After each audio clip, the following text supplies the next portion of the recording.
Porque Deus ordenou que o profeta Oséias se unisse a uma mulher com histórico de imoralidade. Oséias foi instruído a se casar com uma prostituta, o que foi tão chocante na época como é agora, está registrado em Oséias 1:2. A palavra do Senhor que veio a Oséias, filho de Beeri, nos dias de Uzias, Jotão, Acás e Ezequias, reis de Judá, e Jeroboão, filho de Joás, rei de Israel. O Senhor falou através de Oséias e disse: Vá, tome para si uma esposa de prostituição e tenha filhos delas, porque a terra comete grandes atos de prostituição por não seguir o Senhor. Porém, para que possamos entender essa história, precisamos primeiro entender o clima social da época. Foi uma época próspera e pacífica. Oséias foi um profeta de Deus na Bíblia, seu livro. É o primeiro dos 12 profetas menores do Antigo Testamento. O tempo da pregação de Oséias corresponde ao do reino dividido depois dos dias de Davi e Salomão. O povo de Deus travou uma guerra civil e dividido em dois. Sua ocorrência, aproximadamente 250 anos após a época do rei David e aproximadamente 650 anos depois de Israel entrou na terra, pela primeira vez que havia sido prometido a ele. Oséias foi um dos profetas mais antigos da Bíblia.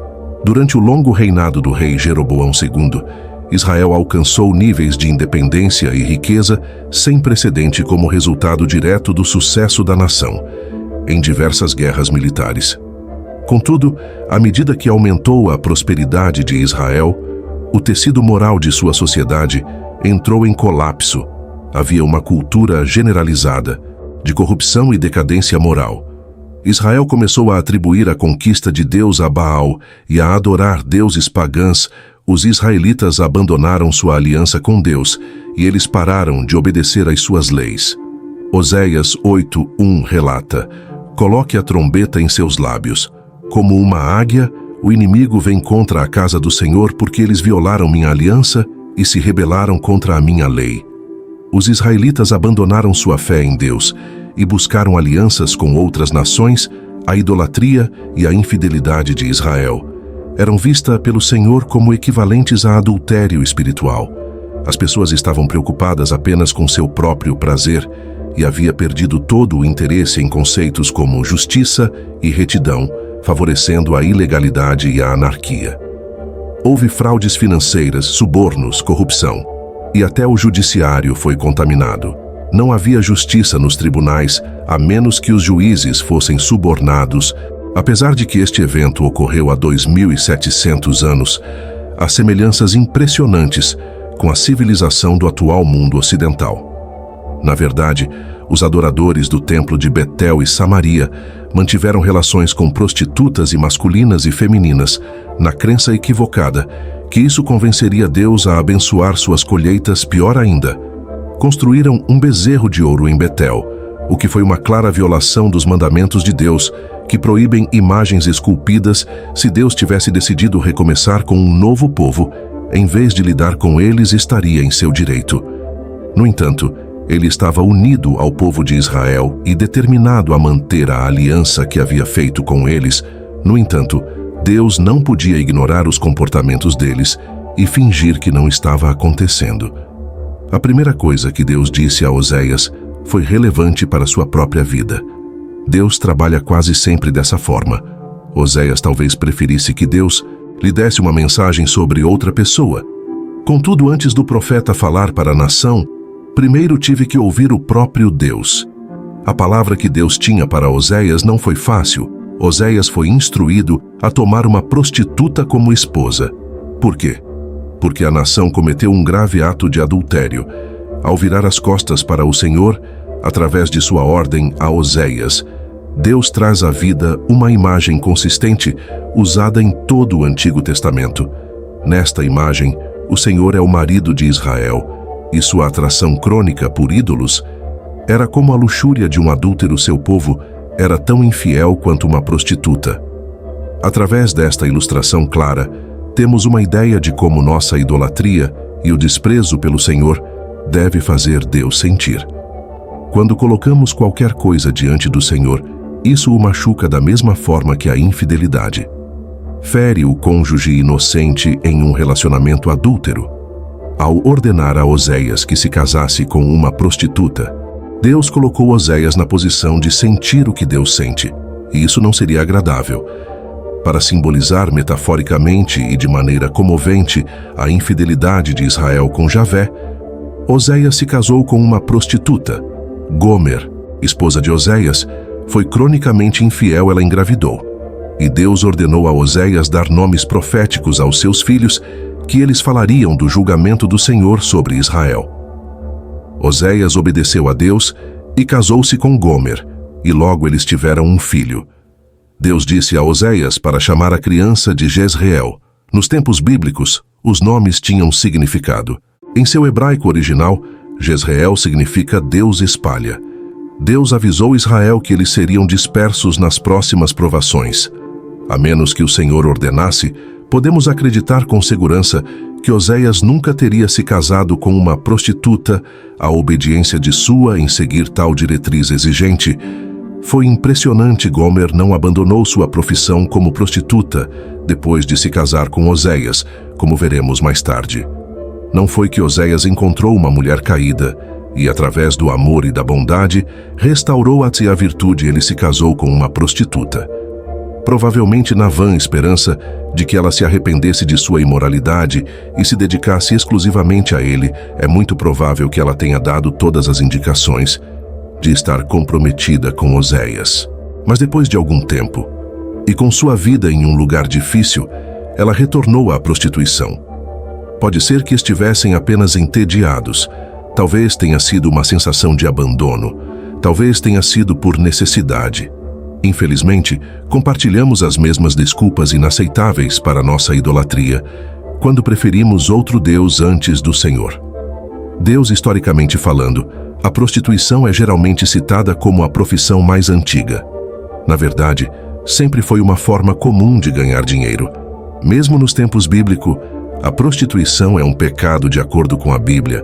Provérbios 23, 27 a 28 diz: Pois a prostituta é um poço profundo. É a mulher leviana, um poço estreito. Ela também se deita em emboscada como um salteador e aumenta os infiéis entre os homens. Como esses dois mundos poderiam se misturar e se tornar um bem. Seria uma lição que ensinaria muitos por séculos. Além das advertências de Deus, mais 2 desastres ocorreram na área. Era como se Deus quisesse chamar sua atenção. Um desastre natural. Isso foi mais do que apenas um tremor na terra. Imagine o que os vizinhos de Oséias pensaram desta ação. Um jovem profeta casa com uma prostituta e diz: O Senhor me ordenou que fizesse isso. Acho que o amigo dele disse: Isso é o que ele diz. Eu me pergunto qual é a verdadeira história. Mas Deus de fato disse a Oséias para se casar com essa mulher da noite. Como resultado, Oséias foi o profeta enviado a Israel como última chance, alertando-os sobre o que Deus seria forçado a fazer se eles não se arrependessem e voltassem para ele. Oséias 1, 6 a 9. Então Gomer concebeu novamente e deu à luz uma filha, e o Senhor disse a Oséias: Nomeie a Lo-ruama, não recebida com misericórdia, pois eu não terei mais misericórdia da casa de Israel para perdoá-los, mas terei misericórdia da casa de Judá, e o resgatarei por meio do Senhor seu Deus, e não os resgatarei por arcos, espadas, cavalos ou cavaleiros de guerra. Agora, quando Gomer desmamou a Lo-ruama, ela concebeu e deu à luz um filho. E o Senhor disse: Nomeie o Lo-ami, não meu povo, pois vocês não são meu povo e eu não sou seu Deus. O nome Lo-ami significa não meu povo. Cada chamado a esta criança, infelizmente nomeada, lembrava Oséias e a todos os outros que o povo de Israel havia afastado o Senhor Deus e não deveria mais ser considerado seu povo.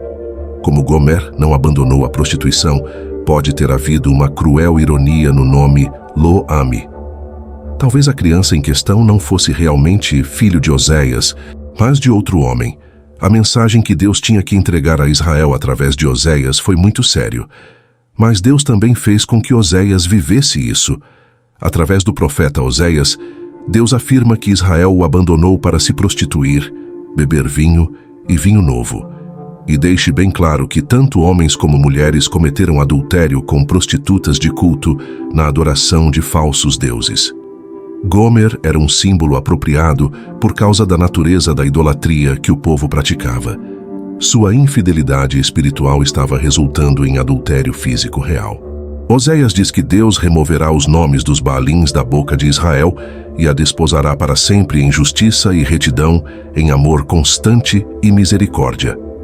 Em vários lugares da Bíblia, o conceito de adultério e prostituição são usadas como metáforas para caracterizar pessoas que são infiéis ao Senhor. Um número significativo de profetas retratou o povo como espiritualmente desleal ao Senhor, a quem o povo pertencia. No Novo Testamento, uma linguagem semelhante, e empregada em Apocalipse 17, 2. Ela com quem os reis da terra cometeram atos de imoralidade, e os habitantes da terra se intoxicaram com o vinho da sua imoralidade. Apesar do fato de que Deus prometeu julgamento, os dias de julgamento não continuarão indefinidamente após o dia do julgamento. Haverá um dia cheio de bênçãos, prosperidade e abundância aumentada. Oséias 1, 10 a 11. No entanto, o número dos filhos de Israel será como a areia do mar, que não pode ser medida nem contada. E no lugar onde se disse a eles: vocês não são meu povo, lhes será dito: vocês são filhos do Deus vivo. Então os filhos de Judá e os filhos de Israel se reuniram, e eles nomearão para si mesmos um líder, e subirão da terra, pois grande e glorioso. Será o dia de Jezreel. Deus cumprirá a promessa de Lo-Ami, mas o julgamento não continuará indefinidamente. Israel um dia voltará para o Senhor, e eles serão chamados novamente como filhos do Deus vivo. Esta tragédia matrimonial na vida do profeta Oséias, usado como pano de fundo, para que Deus ensine a tremenda lição do seu amor pelo seu povo. Deus nos ama com um amor infinito.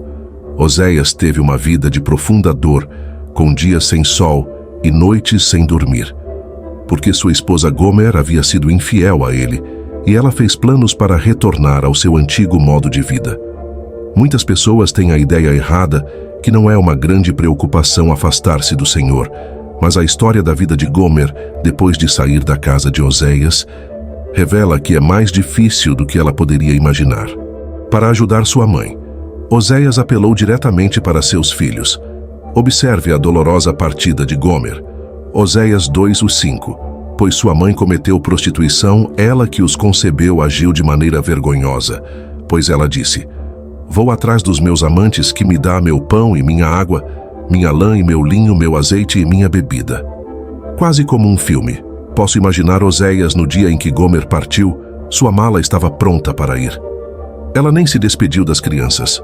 A maioria das pessoas se afasta do Senhor porque eles anseiam por satisfação das necessidades e desejos básicos de seus corações, e incorretamente acreditam que eles possam encontrar essas satisfações no mundo. O diabo tem uma mente perspicaz. Ele pode convencer as pessoas, se o seguirem e se aventurarem pelo mundo, serão felizes. Mas a realidade é que você não consegue encontrar alegria duradoura. Se você virar as costas ao Senhor, o mundo não oferece alegria verdadeira. A queda de Gomer. Este é o começo dos problemas de Gomer quando ela voltou à sua vida de prostituição. Tudo a princípio parecia que estava indo muito bem para ela.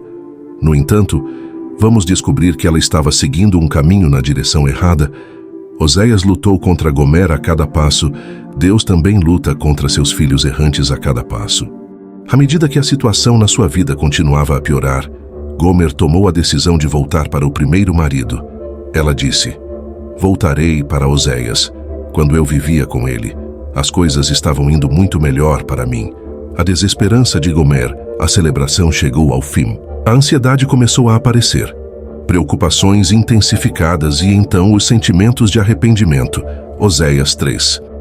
Então o Senhor disse a mim: vá novamente, ame uma mulher amada por seu marido, mas que está cometendo adultério, assim como o Senhor ama os filhos de Israel. Mesmo que olhem para outros deuses e amem bolos de passas, então eu a comprei para mim por 15 siclos de prata e 1 homer e meio de cevada. Então eu disse a ela: você viverá comigo por muitos dias. Você não vai se prostituir, nem você terá outro homem. Eu vou fazer o mesmo, porque os filhos de Israel viverão muitos dias sem rei ou líder, sem sacrifício. ou estátua, e sem éfode ou ídolos domésticos. Então os filhos de Israel retornarão e buscarão ao Senhor seu Deus e a Davi seu rei, e eles virão tremendo ao Senhor e à sua bondade nos últimos dias. Este incidente reflete a postura de Jesus Cristo quando ele perdoa, restaura e oferece uma nova vida de liberdade à mulher encontrada em adultério. Este evento é uma reflexão da atitude que Jesus Cristo adota em relação à mulher encontrada em adultério. Ele perdoa, restaura e oferece uma nova vida de liberdade à mulher. Oséias também anuncia como Jesus Cristo um dia salvaria um mundo pecaminoso. Pagando o preço com sua própria morte na cruz, o livro profético nos assegura que o amor de Deus por nós é infinito e imutável. O amor de Javé é eterno, sua fidelidade duradoura, ao contrário do amor humano, que pode jurar fazer algo e depois voltar atrás em sua palavra, mesmo em nossa infidelidade. Deus nunca deixa de nos amar e nos apreciar, e sempre abre um caminho para nos reconciliarmos com Ele. Não é surpresa, então, que Oséias significa Javé resgatou, ou salvação em hebraico. É o mesmo nome de Josué. Tanto Oséias quanto Josué estão relacionados com o nome Yeshua, que significa salvar, que em inglês é Jesus. Deus decidiu ensinar uma lição a toda a nação através da vida de Oséias e sua esposa Gomer. Era possível que Oséias dissesse ao seu povo: olha, vocês se tornaram prostitutas de todos os tipos de deuses pagãos, assim como Gomer se prostituiu com outros homens. No entanto, Deus continua a amar vocês e o perdoou, assim como perdoei Gomer, e agora estou casado com ela. De acordo com a observação de um comentarista, seu carinho por ela era um lindo equilíbrio de ternura amorosa e julgamento severo. Acho difícil conceber uma abordagem mais dramática para transmitir a profundidade do amor de Deus por nós, e como Ele nos redime de nossa infidelidade para com Ele. Se um marido perdoa uma esposa adúltera e a traz de volta para casa, não é um ato fácil. O que a Bíblia diz sobre o adultério? A palavra adultério está etimologicamente relacionada com a palavra adulterar, o que significa piorar a qualidade de algo. Adicionando outra substância a adultério, é a adulteração do casamento. Adicionando uma terceira pessoa, um relacionamento adúltero, é aquele perseguido voluntariamente por uma pessoa casada com outra pessoa que não é seu cônjuge. Você está falhando em seu compromisso com Deus. A própria Bíblia começa com um grande casamento, Gênesis 2:24. Por esta razão, um homem deixará seu pai e sua mãe e se juntará à sua esposa, e eles serão uma só carne. Oséias poderia ter julgado sua esposa com muita severidade sob a lei da antiga aliança. Dada ao antigo Israel sob a teocracia, a punição para o adultério era a morte. Levítico 20:10. O homem que comete adultério com a mulher de outro homem, mesmo com a mulher do próximo, o adúltero e a adúltera, eles serão condenados à morte. É importante notar que a punição era a mesma para ambas as partes envolvidas. Não havia duplo padrão que permitia os flertes de um homem. Ele foi punido junto com a mulher. Às vezes as pessoas esquecem seu primeiro amor e, ao fazer isso, eles se tornam adúlteros. Provérbios 7:22-23 retrata vividamente as consequências devastadoras do adultério, comparando o adúltero a um animal indo para o abate sem perceber o perigo iminente. A narrativa descreve o destino trágico do adúltero, que é comparado a um tolo que caminha para a punição sem entender as consequências de seus atos. O autor adverte que o adultério leva à destruição e à morte espiritual, ilustrando isso com imagens sombrias de morte e perdição. A leitura dessas advertências em Provérbios deve incutir temor em todos os corações. No entanto, o texto também destaca o contraste entre as punições terrenas e as consequências espirituais do adultério, enfatizando o amor infinito de Deus, exemplificado na história de Oséias e Gomer. Este amor divino é um tema recorrente em toda a Bíblia, mostrando o cuidado e a fidelidade de Deus para com seu povo escolhido. O livro dos Salmos nos oferece múltiplas oportunidades para expressar nossa gratidão e apreço pelo amor constante do Senhor. como nos Salmos 36:5, que proclama: Tua bondade, Senhor, alcança os céus, tua fidelidade chega até as nuvens. E no Salmo 13:5, onde o salmista confia na bondade e fidelidade do Senhor, encontrando alegria em sua salvação. Um exemplo notável desse amor inabalável é encontrado no livro de Oséias, onde, apesar das ações terríveis de sua esposa, Oséias a perdoa. Romanos 8:38-39. Lembra-nos que nada pode nos separar do amor infinito de Deus em Cristo Jesus. Deus é o fiel companheiro, o profeta que restaura a noiva rebelde, o pai que espera pelo filho perdido e que recebe o filho pródigo de volta com alegria. Desde o princípio, aqueles que receberam sua graça, misericórdia renovada e amor eterno foram pecadores indignos, propensos a se desviar do caminho. Mas isso nos enche de esperança. O livro de Oséias 2:19-20 retrata a promessa divina de desposar Israel com amor eterno e fidelidade, oferecendo esperança mesmo diante dos erros cometidos. Deus perdoou até mesmo a infidelidade de Gomer, uma prostituta, demonstrando sua capacidade de perdão. Isso ecoa na história de Rabi, uma prostituta que foi abençoada por obedecer a Deus. No Novo Testamento, uma mulher pecadora teve seus pecados perdoados por Cristo devido à sua fé e amor. Deus frequentemente usa relações humanas para ensinar, como visto nas experiências de Jeremias e Ezequiel. Oséias recebeu instruções peculiares para ilustrar a relação de Deus com Israel, mesmo quando este falhou em se reconciliar com ele. As palavras finais de Oséias expressam o desejo de Deus por arrependimento. Apesar do julgamento inevitável sobre Israel por sua desobediência, levando ao exílio em 721 a.C.,